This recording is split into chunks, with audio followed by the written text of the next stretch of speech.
Alam nyo ba na may gubat na matatagpuan sa Quezon City? Kung ikaw ay katulad kong batang QC, marahil ay alam mo ang La Mesa Eco Park. Yes, ito yung 33-hectare public park sa East Fairview, Quezon City, na binuksan sa publiko noon pang taong 1950. Katabi ito ng La Mesa Reservoir na primary source of potable drinking water sa buong Metro Manila. Nakakatawang isipin na may mga lugar pa pala sa Kalakhang, Maynila kung saan makakalanghap ka ng sariwang hangin. Sa loob kasi nito ay matatagpuan ng nagtataasang mga puno at iba't ibang uri ng halaman. Kaya nga tinawag itong Lungs of Metro Manila.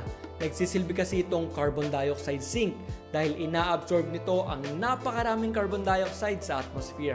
Pero alam nyo ba na napakaraming activities na pwedeng gawin sa lugar na ito? Nariyan ang jogging, hiking, biking, horseback riding, rappelling, picnic, swimming, fishing, at kung ano-ano pa. Kumbaga, hindi mo na kailangang lumayo ng Metro Manila para lang mag-relax at ma-experience ang mga activities na to.